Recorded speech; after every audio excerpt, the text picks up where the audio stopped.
توقعات تو آپ اگر ویسٹ امریکہ سے کریں وہ تو چھوڑ دیں، لیکن جس طرح مغربی میڈیا ایکسپوز کر رہا ہے، امریکہ کا میڈیا انڈیا کو ان کی پالیسی کو ایکسپوز کر رہا ہے، یہ میرا خیال ہے سب کے لیے بلیسنگ ان ڈسگائز ہے۔ جی جمیل صاحب۔ جی دیکھیں، بات 4-5 حقائق کو دراصل سامنے رکھ لیں تو جو گفتگو ہم کر رہے ہیں وہ مزید واضح ہو جائے گی۔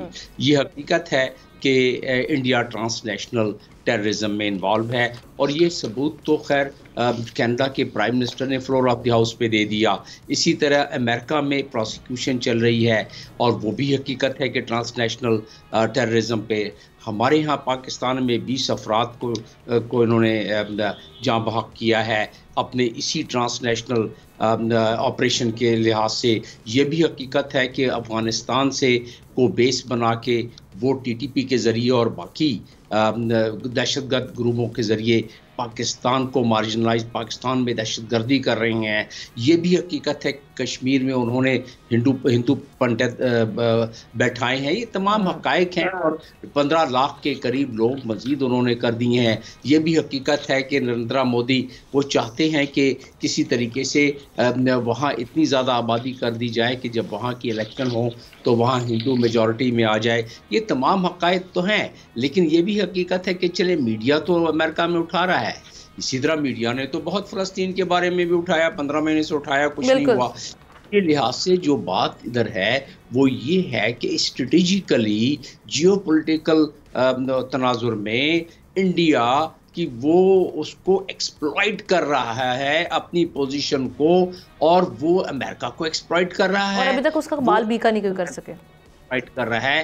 اس ایکسپلائٹ کو کرنے کی وجہ سے یہ باقی جو انٹرنیشنل کرائم کر رہا ہے یہ سارے کے سارے انٹرنیشنل لا کی وائلیشن ہے، جس کا مطلب انٹرنیشنل کرائم ہے۔ اچھا جمیل صاحب ایک چیز بتائیے گا، جمیل صاحب امریکہ میں یہ ایک باتیں آج کل ہو رہی ہیں کہ بہت زیادہ اگر امریکہ دباؤ پاکستان پہ ڈالتا ہے آن بیہاف آف انڈیا کچھ، وہ کہتے ہیں کہ جی پھر یہ چائنا کے بلاک میں پاکستان کو ڈھکیلنے کی بات ہے، وہاں پہ بھی ہے، وہاں پہ اویکننگ آ رہی ہے، وہاں پہ بھی لوگ کہہ رہے ہیں کہ اس حد تک ہندوستان کی بات نہ پاکستان کے بارے میں کی جائے کہ وہ ٹوٹل چائنا کی گود میں جا بیٹھے۔ آپ اس کو کیسے دیکھ رہے ہیں؟ دیکھیں، یہ آج نہیں تو کل نہیں تو پرسوں اس کا فیصلہ تو ہونا ہے۔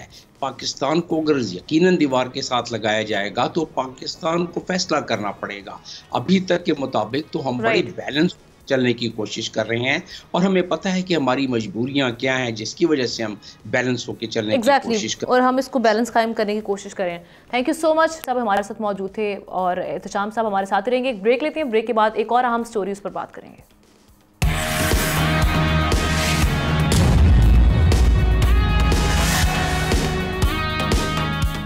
Welcome back. ایک بار پھر بات کرتے ہیں، جس طرح سے ہم نے کل پروگرام میں بھی بات کی کہ پاکستان تحریک انصاف اور جو حکومت کے درمیان مذاکرات ہیں وہ چل رہے ہیں، اس کا آج تیسرا سیشن ہوا، اور پاکستان تحریک انصاف اور حکومت کے درمیان یہ جو مذاکرات ہیں یہ پارلیمنٹ ہاؤس میں ہوئے۔ ریٹرن فارم میں جو پاکستان تحریک انصاف ہے انہوں نے اپنے مطالبات دستخط کر کے حکومت کے سامنے رکھ دیے ہیں۔ تحریک انصاف نے مجموعی طور پر بنیادی مطالبات سے جڑے 22 مطالبات رکھے ہیں۔ پاکستان تحریک انصاف 2 انکوائری کمیشن کا قیام چاہتی ہے۔ پی ٹی آئی نے مطالبہ کیا کہ وفاقی حکومت چیف جسٹس یا سپریم کورٹ کے 3 ججز پر مشتمل 2 کمیشن آف انکوائری تشکیل دے۔ کمیشن وفاقی حکومت کمیشن آف انکوائری ایکٹ 2017 کے تحت قائم کیا جائے گا۔ کمیشن کے ججز کی تعیناتی تحریک انصاف اور حکومت کی باہمی رضامندی کے ساتھ 7 روز میں کی جائے گی۔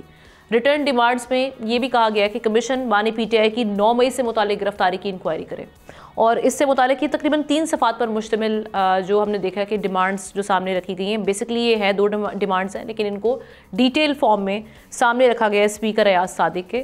اور اب یہ دیکھنا ہے کہ پاکستان تحریک انصاف کی جو بھاری بھرکم عرفان صدیقی صاحب جو کہ مذاکراتی کمیٹی کے ممبر بھی ہیں، ان کی جانب سے کل سٹیٹمنٹ بھی آیا تھا، انہوں نے کہا جی بھاری بھرکم ڈیمانڈز ہیں۔ اب دیکھنا یہ ہے کہ پاکستان گورنمنٹ جو ہے، حکومت پاکستان، وہ اس کر پائے گی یا نہیں کر پائے گی، تو مذاکرات کی جو کامیابی ہے وہ ان ڈیمانڈ سے بھی جڑی ہوئی ہے۔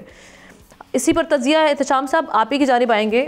اب تو ریٹن فارم میں آ گئی ہے، ڈیٹیل آپ نے پڑھ لی ہوگی، اب کیسے دیکھ رہے ہیں مذاکرات کو؟ یہ پوری کر پائے گی حکومت پاکستان؟ ان کے لیے قابل قبول ہوں گی یہ ڈیمانڈز؟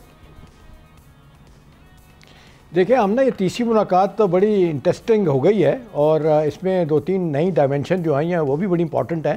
دیکھیں جس طریقے سے عرفان صدیقی صاحب نے بڑے اچھے جذبات کا اظہار کیا کہ جی ہوپ فلی ہم چیزیں سارٹ آؤٹ کر لیں گے. اور پھر آج آپ نے دیکھا اسپیکر ایاز صادق صاحب نے بھی اس طرح کی گفتگو کی, اور دوسری طرف ہم دیکھ رہے ہیں کہ اسٹیبلشمنٹ سے ملاقات کی باتیں بھی ہو رہی ہیں, کے لوگ بھی اس طرح کی بات کر رہے ہیں. دیکھنا اس میں یہ کہ کیا ہونے والا کیا ہے. دیکھیں اب جو حکومتی سائڈ سے جو باتیں آ رہی ہیں نا, جو ہمیں اندر سے پتہ چل رہی ہیں, وہ یہ کہہ رہے ہیں کہ فرض کریں ہم یہ کمیشن آف انکوائری بنا بھی دیتے ہیں, تو اس کی کیا گارنٹی ہے کہ جب اس کی فائنڈنگ آ جائے کمیشن کی, جو بھی ایک جج بیٹھے, 2 بیٹھے, 3 بیٹھے, تو ان کی سفارشات یا ان کے جو فیصلے ہوں گے کوئی اس کو تسلیم کرے گا؟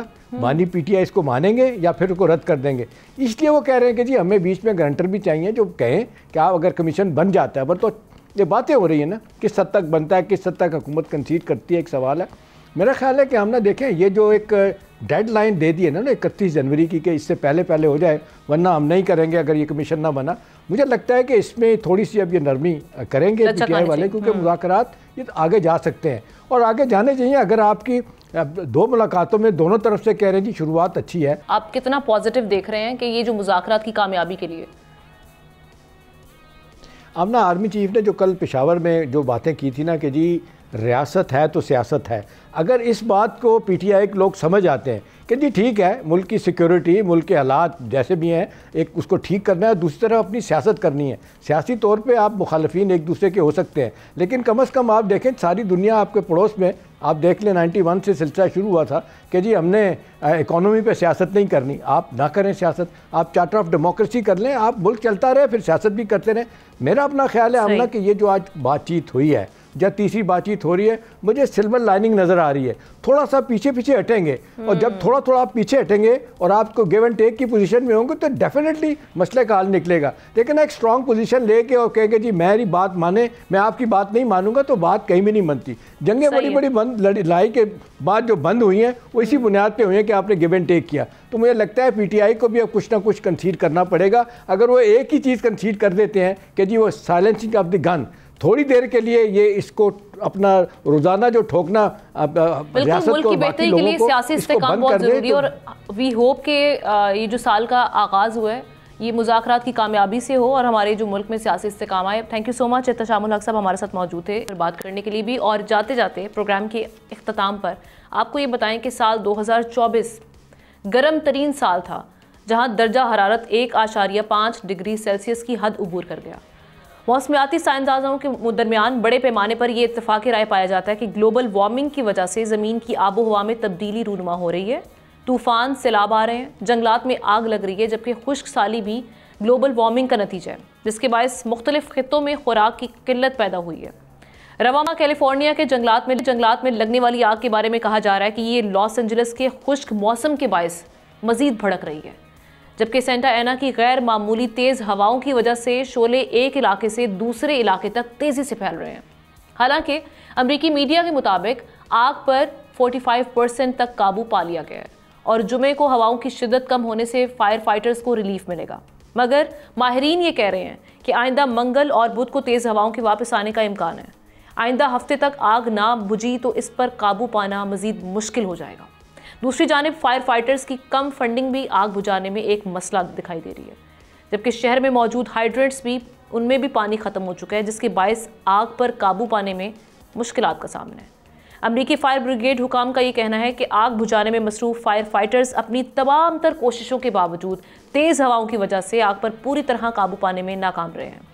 امریکی میڈیا کے مطابق 12,000 سے زائد فائر فائٹرز, 1150 فائر انجن, 60 طیارے اور 143 واٹر ٹینکرز آگ بجھانے کی کوششوں میں اس وقت مصروف دکھائی دے رہے ہیں, جو اب تک آگ پر قابو پانے میں ناکام رہے ہیں. رپورٹ کے مطابق تقریباً ایک ہفتے سے لگی آگ میں اب تک 24 افراد ہلاک ہو چکے ہیں, 12,000 سے زائد مکان اور عمارتیں راکھ کا ڈھیر بن چکی ہیں, جبکہ 2 لاکھ سے زائد افراد نقل مکانی پر مجبور ہو گئے ہیں. اس کے ساتھ ہی پروگرام ہوا چاہتا ہے. آپ سے کل ملاقات کرتے ہیں. اللہ حافظ.